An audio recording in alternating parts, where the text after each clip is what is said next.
Madam अगर आपकी हुकूमत आ जाती है तो पाकिस्तान के कवानीन में कौन कौन सी तब्दीलियाँ करवाएंगी? सब्र तो करे, अभी से बता दिया तो फिर तुम्हारी हुकूमत आने ही नहीं देंगे ना। शुक्रिया मैडम। Thank you.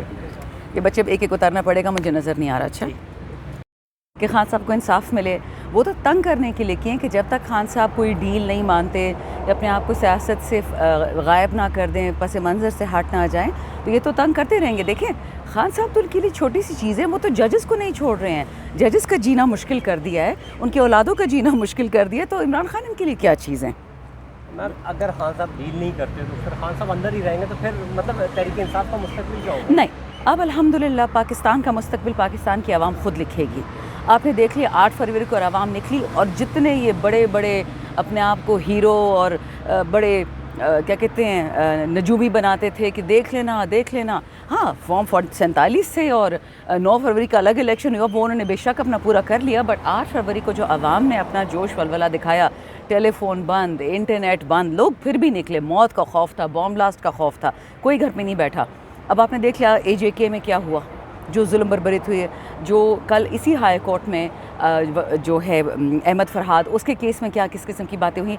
अब अल्हम्दुलिल्लाह आई थिंक क्योंकि जो 2 साल से PTI कह रही थी, इमरान खान कह रहा था कि हमारे वर्कर, हमारी बच्चियां, हमारे छोटे जवान लड़के बूढ़े मतलब लाठी चार्जे मार कुटे बर्बाद कर दिया। अब वही चीज़ भावल नगर पुलिस पे भी हो गई, जुडिशरी पे भी हो गई। अब तो ये चीज़ बढ़ती जाएगी ना। अब तो ये ब्यूरोक्रेट कमिश्नर रावलपिंडी गायब है, मौलवियों पे अब ये होगा। आपने देख लिया उस दिन हमारे जमात इस्लामी की सेनेटर मुश्ताक की बीवी और बच्चे को उठा लिया था क्योंकि फ़लस्तीन के लिए क्यों प्रोटेस्ट कर रहे हैं। कल सुना D चौक में उल्टा सीधा काम हुआ है, किसी बच्चों का एक्सीडेंट किया, कोई गाड़ी उन पर चढ़ी है फ़लस्तीन के लिए। तो देखिए ये अब आवाम खुद करेगी, और ये जो इस शिद्दत बढ़ रही है ना केसेस की कि जल्दी डील करें, जो हमें सुनने में आते। देखिए मैं भी आपकी तरह एक पाकिस्तानी बाशिंदा हूँ, अगर मैं MNA ना भी हूँ, PTI से ना भी हूँ, मैं आपकी तरह एक टैक्स पेयर हूँ, एक आम पाकिस्तानी हूँ। मुझे बिजली गैस पानी का हक है, वो तो दे ही नहीं रहे। और सुना कि बजट में अभी उन लोगों ने क़यामत हम पे डाल देनी है, तो अब तो ये अवाम निकलेगी और इनको यही डर लग रहा है कि इससे पहले कि अवाम कुछ करे हम कुछ गड़बड़ करें। ये बार बार चिंगारी लगाते हैं और अल्लाह का शुक्र है अवाम भी समझदार है, PTI वाले भी समझदार है, कोई चिंगारी को हाथ ही नहीं लगाता। ये 9 मई वाला जो ड्रामा था इस साल फिर करना चाह रहे थे। किसी ने, मुझे एक बंदे ने अटैक किया, उस दिन प्रेस कॉन्फ्रेंस थी, आके अटैक किया, हमने जवाब नहीं दिया, फजूल लैंग्वेज इस्तेमाल की, फजूल धक्के शक्के मारे। हमने कहा हम जवाब नहीं दें, हमें पता है कि आप क्या चाहते हैं कि FIR कटे वर्कर्स पे, हम कटने नहीं देंगे। आपने एक तरफ ये केसेस आप आवाम को तसलियाँ दी जा रही हैं कि इमरान खान साहब बाहर जल्द आएंगे, एक तरफ नए से नए केसेस भी आ रहे हैं, जैसे टैरियन का भी केस समात के लिए मुकर्रर हो गया, तो क्या ये आसार हैं खान साहब के कि वो बाहर आएंगे कि ज़्यादा देर अंदर रहेंगे? देखें ये तमाम केसेस सियासी हैं, ठीक है। खान साहब डील नहीं कर रहे तो तंग करते रहेंगे, चाहे टेरियन हो गया चाहे दूसरा हो गया। माजरत के साथ हम इस वक्त एक बेहया कौम से डील कर रहे हैं, जो औरतों की इज़्ज़त, बच्चियों की इज़्ज़त। टेरियन के केस का जो फैसला सो होगा, लेकिन उस बच्ची के दिमाग पर जो असर हुआ होगा, वो जिसकी भी बच्ची है उसके साथ जो लोग खिलवाड़ ये कर रहे हैं, अल्लाह माफ़ी दे। एक अंग्रेज़ी में एक सेइंग है, playing God with people's lives. ये लोग अपने आप को फ़िरौन समझ के लोगों की ज़िंदगियों में हाथ तो डालते हैं, लेकिन इसका बहुत बहुत बुरा रिज़ल्ट आएगा। अच्छा, आने वाले दिनों में सुना है कि अली मीन गंडापुर जो है वो पेशावर से काफ़िले लेके इस्लामाबाद पहुँच रहे हैं, तो ये किस नौइयत का एहतजाज होगा? देखिए हमें तो जितना पता था एक फैसलाबाद का एहतजाज था जो हमें इजाज़त नहीं मिली करने की 10 तारीख़ को, अब सुना 17 को पुश हो गया है, फिर एक इस्लामाबाद में हो रहा है F9 पार्क में KP से। अब ये तो पूरे पाकिस्तान से एहतजाज निकलेगा। ये जो मुल्तान में इन लोगों ने धांधली की है दोबारा इलेक्शन में, इस दफ़ा तो वो अपने तैयार फॉर्म 45 लेके आए हुए थे, ऐसी ज़बरदस्त धांधली की थी।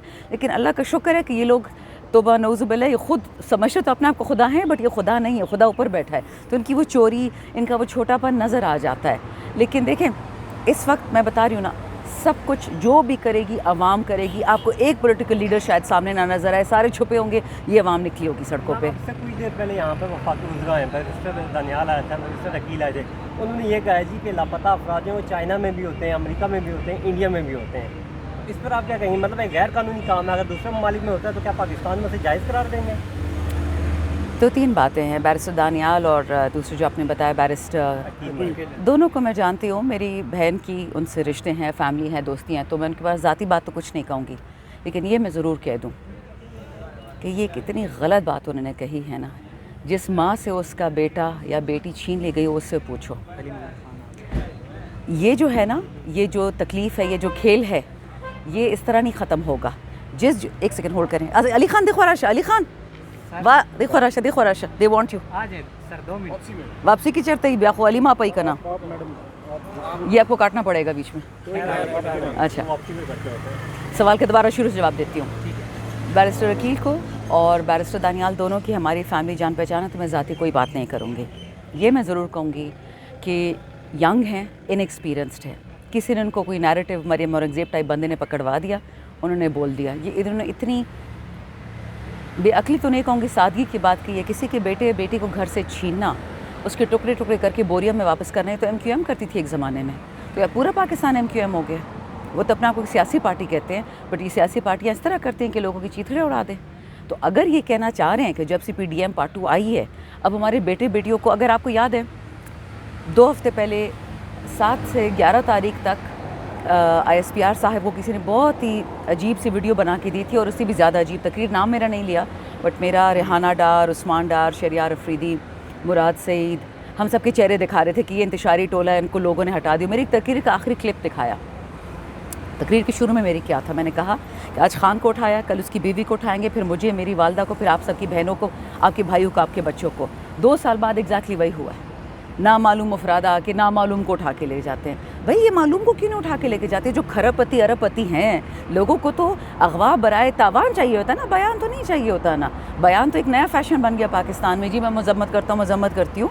आप अगवा सही वाला अगवा करें, पैसे लिए 2-3 अरब, जो मालदार है PM को उठाएं, CM को उठाएं, हमारे वाले को बेशक उठा लें, गवर्नर को उठाएं, बड़े बड़े लोगों को उठाएं कि आप कुछ पैसा शैसा मिले।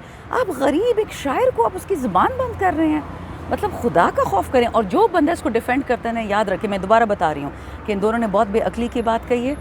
इस तरह की बात करने वाला ये बहुत बड़ी बात है। अपने कहते हैं अपने अल्लाह के अर्श को मत ललकारा करो, उसकी बहुत सख्त सज़ा होती है। मैडम ये बताइएगा कि बहुत सारे ऐसे सीनियर रहनुमा PTI के जिन्होंने प्रेस कॉन्फ्रेंस कर दी थी, अभी दोबारा PTI में आना चाह रहे हैं, उनमें से कौन कौन से नाम हैं जिनको आप कबूल करेंगे वापस PTI में? देखिए, जिनको खान कबूल करेगा, हम सबको कबूल करना पड़ेगा। लेकिन अभी खान साहब ने बोल दिया कि जब तक मैं खुद जेल से नहीं आता, मैं किसी को वापस नहीं ला रहा। असद उमर, फवाद चौधरी या इस तरह के मलाइका खान साहब पे बुखारी, डिपेंड करेगा। खान साहब पे जो वो डिपेंड, कहेंगे वही जो वो कहेंगे। बिल्कुल। मैम अभी जो मुल्तान में इलेक्शन हुआ, ज़िमनी इलेक्शन, इसके बारे में आप क्या कहेंगे? वो अभी एक घर से 4 सीटें हो गई हैं। फॉर्म 45 हो गया, यही तो मैं बता रही हूँ। बेचारे पाकिस्तान का मलीदा बना दिया। चलें, शुक्रिया। खान साहब कब तक बाहर आ जाएंगे? मेरा बस चले तो कल उनको निकाल लेते शाम को, लेकिन मेरी मर्जी से थोड़ी होगा। कुछ हालात क्या बता रहे हैं? हालात तो ये बता रहे हैं कि हमारे 2 MNAs उमर नियाजी साहब और जमाल एहसन पे उन्होंने सेडिशन 124A में केस डाल दिया। जो अगर आप याद है, मुझे पिछले साल ये केस किया था, फिर वो शिकी उड़ा दी थी जज ने कानून से, और वो कानून जो है ही नहीं किताबों पे, उसका उन्होंने उस पर केस डाल दिया है। दिमाग ख़राब हो गया। अब स्टूडेंट्स कन्वेंशन करोगे, आप उस पर गद्दारी का केस करोगे, सेडिशन। ये तो अंग्रेज़ों के ज़माने का था। मतलब ये लोग बाइडन से इतने इम्प्रेस है ना कि उन्होंने कोई इंसानियत वाला काम नहीं करना। मैडम अगर आपकी हुकूमत आ जाती है तो पाकिस्तान के कवानीन में कौन कौन सी तब्दीलियाँ करवाएंगे? सब्र तो करे, अभी से बता दिया तो फिर तुम्हारी हुकूमत आने ही नहीं देंगे ना। शुक्रिया मैडम। Thank you. ये बच्चे एक एक उतारना पड़ेगा, मुझे नज़र नहीं आ रहा। अच्छा।